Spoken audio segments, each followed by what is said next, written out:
आइए दोस्तों नजर डालते हैं आखिर आज दिन भर इस वायरस को लेकर क्या मीडिया में और सुर्खियों में चर्चाएं रही। हेडलाइंस न्यूज बड़ी खबर आप देख पा रहे होंगे। देश भर में दोस्तों संक्रमित लोगों की संख्या 15,712 हो चुकी है और अब तक 507 लोगों के जान जाने का आंकड़ा भी सामने आ चुका है। इस वक्त दोस्तों टोटल एक्टिव केस है 15,712। 18,000 थे जिनमें से दोस्तों 2,231 लोग जो है वो रिकवर्ड हो चुके हैं, यानी कि ठीक हो चुके हैं। 507 लोगों के जान जाने की खबर है और इस स्क्रॉल बार में आप देख सकते हैं अलग अलग जगहों पर अलग अलग राज्यों में कितने केसेज की संख्या चल रही है। ये तो रहा फिलहाल आंकड़ा। आइए अब नजर डालते हैं इस वक्त की ताजा बड़ी खबरों पर। पहली खबर आप देख पा रहे कि सलमान खान ने कोरोना वायरस पर एक गाना लिखा है दोस्तों, जल्द ही इसका वीडियो भी आएगा। जी हाँ, आपको बता दें सलमान खान ने अपने गाने का वीडियो शेयर करते हुए लिखा कि मैं आपको बताना चाहता हूँ कि कल मेरे YouTube चैनल पर यह गाना रिलीज हो जाएगा और उम्मीद करता हूँ कि आप इसे हैंडल कर पाएंगे। जी हाँ, आपको बता दें दोस्तों बॉलीवुड के सुपरस्टार सलमान खान ने इस वायरस के खिलाफ मुहिम में अपना योगदान तो दिया ही है, साथ ही एंटरटेनमेंट इंडस्ट्री के फील्ड के होने के चलते दोस्तों वो एक वीडियो भी जारी करने का फैसला किया है। सलमान खान ने इस वायरस को लेकर लोगों में जागरूकता फैलाने के लिए एक खास गाना बनाया है। तो दोस्तों कल ये जब गाना रिलीज होगा तो हम आपको DLS न्यूज के ऊपर भी इसका लिंक जरूर देंगे ताकि आप डायरेक्टली इस गाने को सुन पाओगे। चलिए फिलहाल अपन आगे बढ़ते हैं अगले अपडेट में। तो देख पा रहे इस वायरस को लेकर लाइव अपडेट्स इन इंडिया आ रहा दोस्तों। स्वास्थ्य मंत्रालय ने बताया 24 घंटे में कोरोना वायरस के 1334 नए मामले देखे गए। 24 घंटे में 27 लोगों के जान जाने की खबर। और अभी आंकड़ा कितना पहुंच चुका है मैंने आपको वीडियो के शुरू में बताया था। 15,712 टोटल लोगों की संख्या हो चुकी है। 507 टोटल लोगों की जान जा चुकी है। चलिए फिलहाल बात करते हैं अगले अपडेट में। तो बड़ी खबर आप देख पा रहे दोस्तों, उत्तर प्रदेश के मुरादाबाद में एक ही परिवार के 4 लोगों की रिपोर्ट पॉजिटिव आई है। उत्तर प्रदेश में टोटल संख्या 1097 हो चुकी है।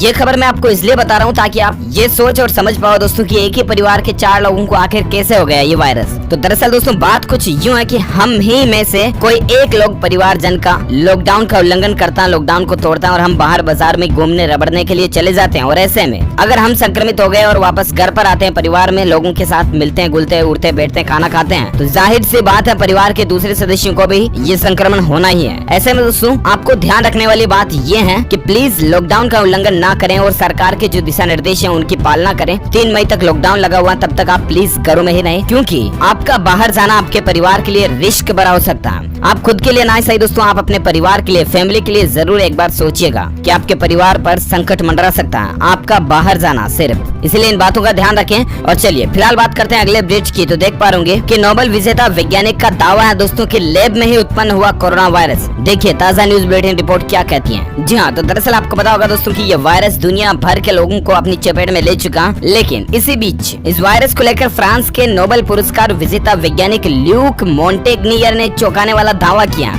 उनका कहना दोस्तों कि SARS-CoV-2 वायरस एक लैब से आया और यह एड्स वायरस के खिलाफ एक वैक्सीन के निर्माण के प्रयास का परिणाम है। यानी कि कोई दूसरे वैज्ञानिक लैब में एड्स वायरस का इलाज या टीका बना रहे थे, उसी दरमियान ये वायरस पैदा हो गया और ये वायरस दुनिया भर में फैल गया। फ्रेंच न्यूज चैनल को दिए गए एक साक्षात्कार यानी कि इंटरव्यू में दोस्तों HIV की सह खोज करने वाले प्रोफेसर मोंटेग्नियर ने कोरोना वायरस के जीनोम और यहाँ तक कि कीटाणु के तत्वों में HIV के तत्वों की उपस्थिति का भी दावा किया। अब जरा सोचिए दोस्तों क्या कहती है रिपोर्ट और आपका क्या विचार है दोस्तों इस पर, मुझे कमेंट करके जरूर बताना। आपको क्या लगता है कि ये कोरोना वायरस प्राकृतिक रूप से पैदा हुआ नेचुरली, या फिर कोई सोची समझी साजिश हो सकती है, या फिर इसको लैब में ही बनाया गया या लैब में ही गलती से पैदा हो गया। आपकी क्या थॉट्स हैं, क्या विचार हैं? इतने दिन आपने भी मार्केट में मीडिया में खूब सारी बातें सुनी होगी, इस पर आपकी राय मुझे कमेंट करके जरूर बताइएगा, मैं जानना चाहूंगा। बिल्कुल चलिए फिलहाल दोस्तों बात करते हैं अगले अपडेट की। तो बड़ी खबर आप देख पा रहे कि अरविंद केजरीवाल ने कहा कि हालात चिंताजनक हैं और लॉकडाउन में ढील नहीं दे सकते हैं। जी हाँ, आपको बता दें अरविंद केजरीवाल बोले दोस्तों कि दिल्ली की स्थिति चिंताजनक चल रही है और इसीलिए लॉकडाउन 2 में फिलहाल कोई छूट नहीं मिलने वाली है। जी हाँ, देश में कोरोना वायरस के नए संक्रमित मरीजों की हर रोज पुष्टि हो रही है।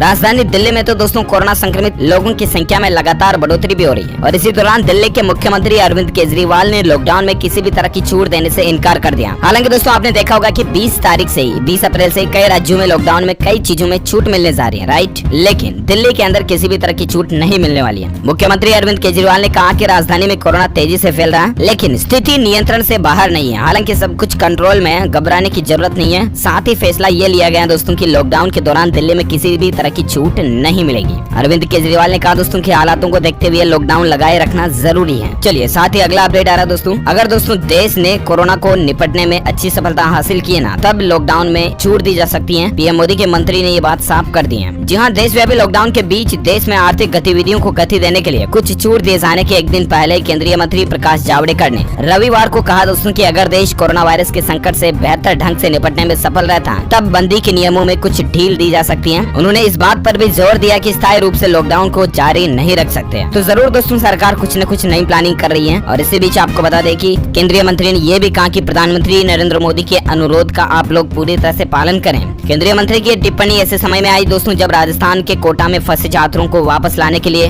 बसें भेजने के उत्तर प्रदेश सरकार के निर्णय पर भी विवाद उत्पन्न हो गया। जावड़ेकर के मुताबिक मैं किसी एक घटना विशेष में नहीं जाना चाहता, लेकिन मैं स्पष्ट करना चाहता हूं दोस्तों कि प्रधानमंत्री ने लोगों को पेश आने वाली उन कठिनाइयों के बारे में बात रखी है। जब लोग घर से बाहर होते हैं उन्होंने लोगों को सलाह दी है कि जहां हैं वहीं रहें, यह बात मुख्य है। और इसीलिए दोस्तों आप सबसे भी अनुरोध है कि प्लीज इन सब चीजों का पालन करें। और साथ ही फिलहाल अगली बड़ी खबर देख पा रहे कि बिहार में डॉक्टर को कोरोना हो गया। 6 नए मामलों के साथ टोटल आंकड़ा 92 तक पहुँच चुका है। जी हाँ, बिहार राज्य में रविवार को 6 और नए कोरोना पॉजिटिव केसेस देखे गए। खास बात यह दोस्तों की नालंदा जिले के बिहार शरीफ प्राथमिक स्वास्थ्य केंद्र में पदस्थापित डॉक्टर समेत 4 की रिपोर्ट पॉजिटिव आई है। बिहार में किसी डॉक्टर के कोरोना संक्रमित होने का ये पहला मामला। वैसे संक्रमित डॉक्टर दुबई से लौटे कोरोना संक्रमित युवक के रिश्तेदार हैं। उधर बक्सर में भी 2 नए कोरोना मरीज मिले हैं और इसके साथ ही बिहार में कोरोना संक्रमितों का आंकड़ा टोटल 92 पहुंच चुका है। इनमें से 2 लोगों की मौत हो चुकी है। हालांकि इलाज से स्वस्थ होने वालों का आंकड़ा भी राहत देने वाला है। अभी के 42 मरीज स्वस्थ होकर घर भी जा चुके हैं। और साथ ही अगला अपडेट देख सकते हैं, मध्य प्रदेश के इंदौर में दोस्तों आपको पता होगा बहुत ज्यादा मसला चल रहा है और उसी को लेकर एक बड़ी खबर आ रही है। 45 वर्षीय कोरोना पॉजिटिव थाना प्रभारी की 2 रिपोर्ट नेगेटिव आई थी। आज अस्पताल से छुट्टी मिलने से पहले उन्होंने दम तोड़ दिया। ये बात बड़ी ही चौंकाने वाले दोस्तों की रिपोर्ट नेगेटिव आने के बाद आखिर उनकी जान कैसे चली गई। मध्य प्रदेश के कोरोना का एपी सेंटर बने इंदौर में 45 वर्षीय थाना प्रभारी की शनिवार रात 2 बजे जान चली गई है। इंस्पेक्टर देवेंद्र चंद्रवंशी जूनी थाने के प्रभारी थे। वे पिछले 19 दिन से अरविंदो अस्पताल में भर्ती थे।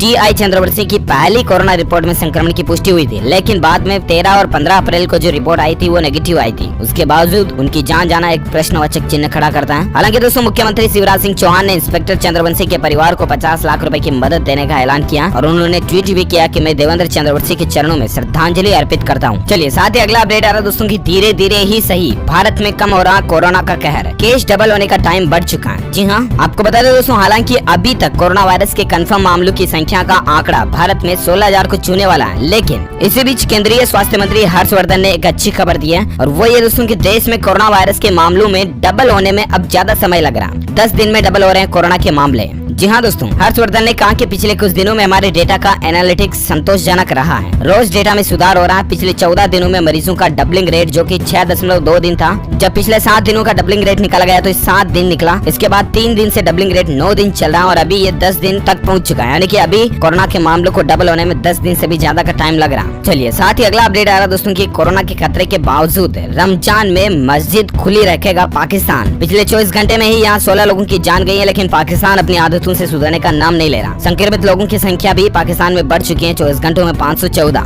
इसके बावजूद दोस्तों सरकार ने रमजान के दौरान मस्जिदों को खोलने का फैसला किया गया। इस पर आप क्या कहेंगे, आपकी राय क्या है, मुझे कमेंट करके बताइएगा। दरअसल दोस्तों पाकिस्तान सरकार के द्वारा बताया गया कि इमरान खान सरकार ने यह फैसला धार्मिक नेताओं के दबाव में लिया। गौरतलब है कि पाकिस्तान में अब तक करीब 8,000 संक्रमण के मामले सामने आ चुके हैं। पिछले 24 घंटों में यहाँ 514 नए केस देखे गए, साथ ही 16 लोगों की जान भी गई। पाकिस्तान में अब तक संक्रमण के चलते 159 लोग जान गंवा चुके हैं। इसके बावजूद सड़कों पर प्रदर्शन के डर से सरकार झुक गई है। हालांकि दोस्तों आप देखिए रमजान को लेकर WHO ने क्या कहा। बड़ी खबर आप देख पा रहे इस वक्त की एक हेडलाइंस न्यूज की WHO ने रमजान के लिए दिशा निर्देश भी जारी किए हैं। इन बातों का जरूर ध्यान रखें। सभी मुस्लिम भाई लोगों से अनुरोध है कि प्लीज आप रमजान के दौरान इन बातों का ध्यान रखें। आप अपने धर्म की पालना कीजिए, अपने त्योहार को मनाइए, इसमें कोई रोक टोक नहीं है। लेकिन अभी जो देश में परिस्थितियां चल रही है उनका साथ देते हुए प्लीज आप घरों में ही इस त्योहार को सेलिब्रेट कीजिए अपने परिवार वालों के साथ बड़ी ही खुशी और धूमधाम से। तो देखिए दोस्तों WHO ने क्या कहा। कोरोना वायरस महामारी के दौर में मुस्लिमों की धार्मिक संस्थाएं मुसलमानों से अपील कर रही है कि रमजान के मौके पर स्वास्थ्य विभाग की नसीहतों का पालन करने को कह रही है। इसके अलावा संस्थाएं मुसलमानों को इबादत के वक्त भी भीड़ भाड़ करने से मना कर रही है। इसी बीच दोस्तों WHO यानी कि वर्ल्ड हेल्थ ऑर्गेनाइजेशन यानी कि विश्व स्वास्थ्य संगठन ने रमजान को लेकर गाइडलाइंस जारी की हैं, जिसमें रमजान के दौरान अहम बातों का ध्यान रखने को कहा गया है। जी आपको बता दें, WHO ने कहा कि रमजान के मौके पर सामाजिक और धार्मिक इज्तिमा होता है, जिसमें इकट्ठे होकर रोजा खेलना, मस्जिद में इकट्ठा होकर तरावीह पढ़ना, महीने के आखिरी 10 दिन रात में इत्काफ करना भी शामिल है। ये पारंपरिक कार्यक्रम पूरे महीने चलता रहता है और इस साल रमजान कोरोना वायरस महामारी के बीच पड़ रहा है। चूँकि दोस्तों लोगों के बीच संपर्क से वायरस के संक्रमण का खतरा ज्यादा रहता है, इसके प्रभाव को कम करने के लिए बहुत सारे देशों ने सोशल डिस्टेंसिंग भी लागू किया। लिहाजा WHO ने भी गाइडलाइंस जारी करके रमजान के मौके पर विशेष सावधानी बरतने की बातें बताई है। कुछ पॉइंट्स आप देख पा रहे। पहला पॉइंट है कि अगर रमजान के लिए कई लोगों को एक जगह जुटने की मंजूरी दी जाती है तो कोविड-19 के खतरे को कम करने के इंतजाम किए जाएं। रमजान के दौरान एक दूसरे के अभिवादन के लिए सीने पर हाथ रखें या सिर झुकाने जैसे व्यवहार को बढ़ावा दिया जाए। कोविड-19 के लक्षणों वाले व्यक्तियों से रमजान के दौरान बाहर ना निकलने और लोगों से ना मिलने को कहा जाए। अधिक उम्र के बुजुर्गों और गंभीर बीमारी वाले लोगों को रमजान में घरों में ही रहने पर जोर दिया जाए। अगर किसी कारण रमजान के दौरान नमाज के लिए लोग बाग इकट्ठा होते भी हैं तो वुजू और नमाज के समय दूरी का जरूर ख्याल रखा जाए। अगर मस्जिद में लोग इकट्ठा होते हैं तो एक एक कर दूरी बनाते हुए ही भीतर जाएं। सरकार की तरफ से रमजान में कोरोना को फैलने से बचाने के सभी उपाय सुनिश्चित किए जाएं। इसके अलावा रमजान के सामाजिक और धार्मिक समारोहों के संदर्भ में सूचनाएं साफ और स्पष्ट होनी चाहिए।